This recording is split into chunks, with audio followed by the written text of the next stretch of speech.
And if you can please state and spell your first and last name for the record. Yeah, Kenneth, Kenneth, Gallagher, Gallagher.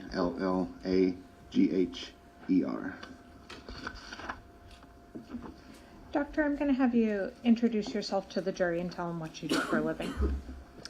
Hi, I'm Dr. Gallagher. I'm from the Alaska State Medical Examiner's Office. Become a forensic pathologist. I completed medical school at The Ohio State University after undergraduate school at Eastern Washington University. Following medical school, I did residency and fellowship in forensic pathology and general pathology. After residency at Ball Memorial Hospital, I did my fellowship at the Hennepin County Medical Examiner's Office in Minneapolis, Minnesota. I also did a fellowship in cytopathology at the University of Mississippi in Jackson, Mississippi. Following residency and fellowship, we complete our board certification through the American Board of Pathology in anatomic pathology, which is the study of tissues, the clinical pathology, which is the study of blood work, forensic pathology, which is the study ultimately of determining the cause and manner of death in cases of unattended death. And by that I mean death that's not otherwise expected or followed by a physician that falls under our jurisdiction for review.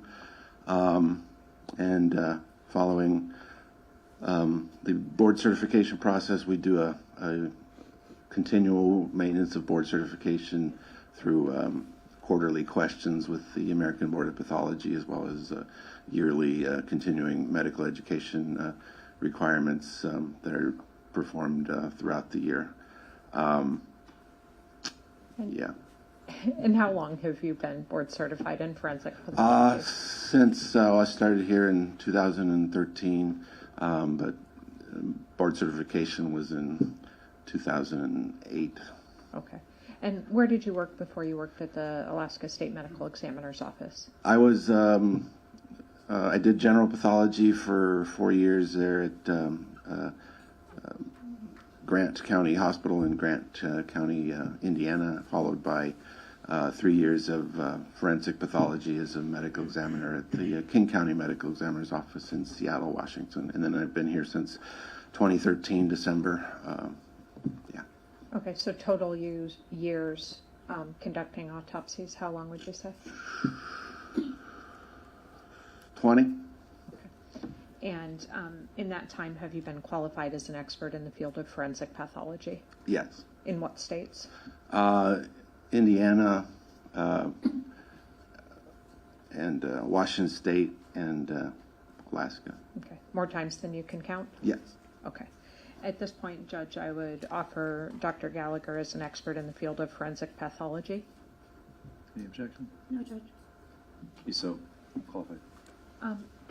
Can I have you start by explaining to the jury, I guess, the role of the forensic pathologist or the medical examiner in a death investigation? Yes. So when we get notified that there's a death, information's passed along to us to determine whether it's going to be a jurisdiction that a case that we take jurisdiction on. The information goes to our medical legal death investigators at the office. Following a case being accepted as our jurisdiction, we have different levels of exams. Sometimes we'll not need to bring the person in, and we'll be able to review their medical history records and certify the cause and manner of death on the death certificate. Other cases where we want to do a limited exam, we'll bring them in. We'll do a full head-to-toe examination of the person, just noting any normal natural disease processes and/or injuries, and then we'll take blood, body fluids, blood, vitreous from the eye, urine. We'll send those out for toxicology studies. And then we'll review their medical history and determine their cause and manner of death. And then in other cases where we need to do a full internal autopsy examination, we'll bring them in and we will again do a head-to-toe examination. The first thing we do when we bring them in is we take a photograph of how they arrived in the office, the body bag that is closed, and then we'll take additional photographs, and then we'll take them out of the body bag, we'll remove clothing, take pictures before and after cleaning, and then in cases where evidence is collected, that evidence is collected prior to cleaning of the body, and then again, body fluids are taken for toxicology studies, and then we'll go ahead with an internal examination after our head-to-toe external examination, and we'll review all of their organs, brain, heart, lung, abdominal organs, and then we'll examine those for any natural diseases or injuries, and then those go into a report. Essentially, we wait for the toxicology studies to come back. Sometimes we do microscopic studies of the biopsies we take, and all of that information, it's put together in the autopsy report for the ultimate determination. Is what our office is charged with, is to determine a proper certification of the death as to the cause of death and the manner of death. And when you say cause of death, what does that mean? Cause of death would be the event or the finding that is the cause of death. If it's an accident, it might be a blunt force injury. If it's a natural disease process, it could be heart disease. It could be emphysema, lung disease, or whatever disease process that we find during our studies. That would be the cause of death, and that's the cause of the immediate death. Okay, and then when you talk about manner of death, what are kind of the range? What's the options? Manner of death, we have several to choose from. We have natural death, we have accidents, we have suicide, which is an injury to oneself, whether that's a traumatic injury from a blunt force, or an injury from a weapon, or if it's a intentional ingestion of too many drugs, that would all fall under the suicidal manner. And then we have homicide, which is an injury caused by another individual. And then we have undetermined is another classification that we can use sometimes when the manner is either overlapping or not totally clear, and that it lands in only one of those other options. Then we'll choose undetermined for cases like those. And in this case, I kind of want to start with the bottom line and then work back through what you did. Were you able to determine a cause and manner of death for Soraya Hildebrand? Yes. And what were those? Her cause of death was a penetrating, indeterminate range gunshot wound of the head, and the manner of death that I certified was as a homicide. Okay. You said indeterminate range. Indeterminate or intermediate? Intermediate, sorry. Okay. I had to put my glasses back on as well. So I want to talk with you a little bit about how you come to those conclusions. Does somebody from the medical examiner's office go out and observe and collect the body from the scene? Depends on the jurisdiction where it happened. If it's outside of our physical response area, then the body will be collected by troopers or officials at the scene of that location. If it is within our jurisdiction, then one of our death investigators goes to the scene for securing the body and bringing them back to our office. Okay, so a death in essentially a park in Anchorage. That would be our response area. And then you get involved the next morning? It depends on when they get into the office, but after they're brought in to the office, typically the next business day, depending on the amount of cases that are at the examiner's office to do, they'll come up for the examination that we'll perform. Okay. What was the date and time that you performed an autopsy on Soraya Hildebrand? Yes, if I refer to my report, on the first page, it was August 11 of 2023 where we did our exam. Okay. And what time in the morning? 0700, basically 7:15 Okay. in the morning. And what were your pathologic diagnoses? What did you observe about her? Yes, so on the front page of my report, I always summarize everything. So she had the cause of death injury was a penetrating intermediate range gunshot wound of the head. So that was an entrance that entered on the forehead, and then it passed through the skin, through the bone, and into the brain. And then caused lots of injuries, the disruption and pulpification of the soft tissue of the brain, bleeding around the brain, bleeding within the parenchyma or the body of the brain. And then the trajectory was basically a front to back is the pathway.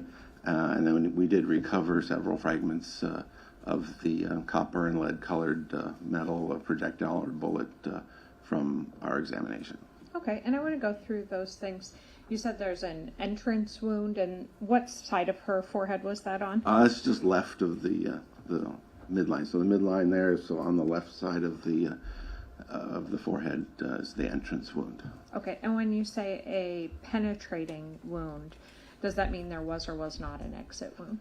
Penetrating wound is one where we'll be able to recover fragment or fragments of the bullet. So if it's a perforating wound, typically there's an entrance, there's a nice exit, and oftentimes there's no remaining material that we can collect from the bullet.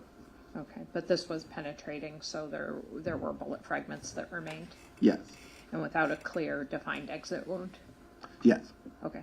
And you talked about the injuries to her brain, the hemorrhage, the pulpification of the brain tissue along the wound pathway. Was there subarachnoid hemorrhaging throughout the entirety of her brain? Yes. And based on those injuries that you observed, is this a gunshot that would have essentially incapacitated or killed her instantly? Yes. Okay. She wouldn't have been able to move on her own after that? No. Okay. And you talked about photographs. Do you take photographs as well as the Anchorage Police Department? Yes. Okay. And is it common for someone from the crime scene team to respond? During the autopsy? Yes. Typically, yes. Not always, but depends on their circumstances or their staffing. Okay. But your office takes photographs as well? Yes. Okay. I'm going to show you what I have marked for identification and provided to counsel in the court as State's Exhibits 260 through 265. Go ahead and take a look at those and let me know when you're done.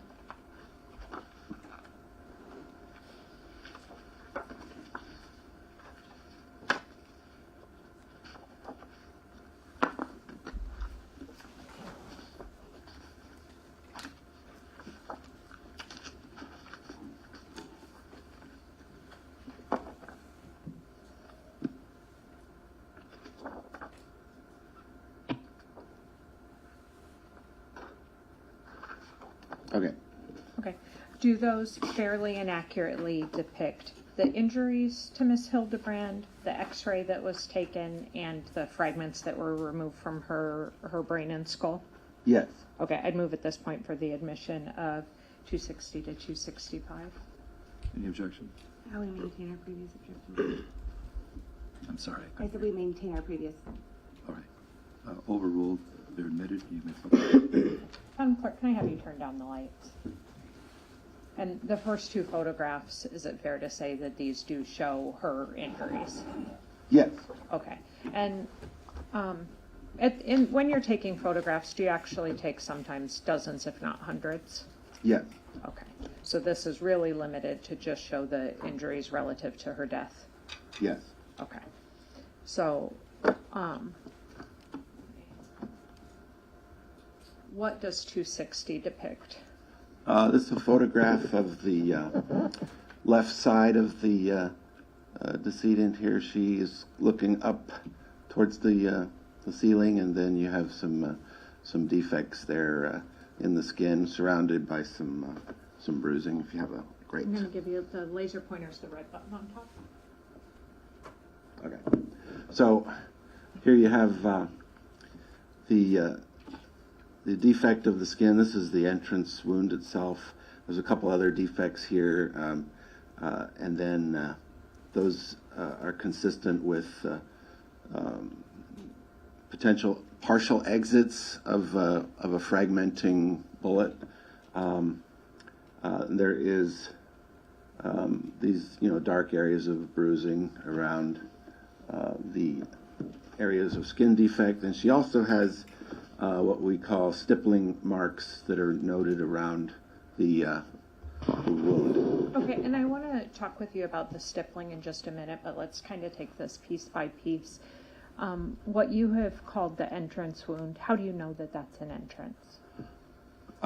We have a defect here, which is the actual splitting of the skin as the projectile goes through. And then we have, here you can see this red area that's kind of below and then kind of comes down here. That's abrasion. You can also see some of it up here and as well as there. So that's an abrasion margin, which is typical of an entrance gunshot wound, in that as the bullet goes into the skin stretches, and then the skin rubs the bullet as the bullet goes through, and it creates that margin of abrasion around it. Okay, and then you identified the other two wounds as potentially being partial exit wounds. Is that based on the location of where fragments were recovered from, essentially? Yes, it also is based on kind of the area on the skull where the fracture is, as well as the fragmentation of the bullet itself that we see during our examination. So when something exits the skin, typically, not in every case, but typically you won't see the abrasion margin I just described around the entrance wound, because as the fragment comes out, there's nothing on the outside of that skin, so it just kind of tents out, and then it splits from the inside out as the fragment leaves. And so the skin, as long as there's nothing pushed against it, will not develop an abrasion. Okay, and I want to come back to the stippling in just a minute, but to kind of solidify that that's the entrance and exit, did you also peel back her scalp to show on the skull where the entrance and exit was? Yes. And is that depicted in State's Exhibit 261? Yes. So can you show the jury on here where the entrance is versus the exit? So here the skin has been reflected forward over the face, so the scalp is been reflected forward. You can see a lot of this bleeding in the scalp. That's called subgaleal hemorrhage. And then here's the entrance site, which corresponds with that front defect that was seen on the previous picture. And so here you have an internally beveled skull fragment, which is, again, what you see during an entrance wound. And then you have a partially externally beveled here. So that's what we call kind of a keyhole type of a wound, where the bullet kind of comes in and begins to break apart, and then some of those fragments can go into the head and brain area, and then some of them will escape outward and then exit, which is what this looks to be consistent with, an externally beveled area of that wound. So it's a pretty unique and not too common entrance fracturing of the skull, and it depends. I mean, basically, it's just kind of at the angle where it's kind of coming in, and where the brain or the skull itself kind of folds away and goes backward, kind of creates that area where the keyhole type of a fracture is more likely. So I want to go back to 260 and talk with you about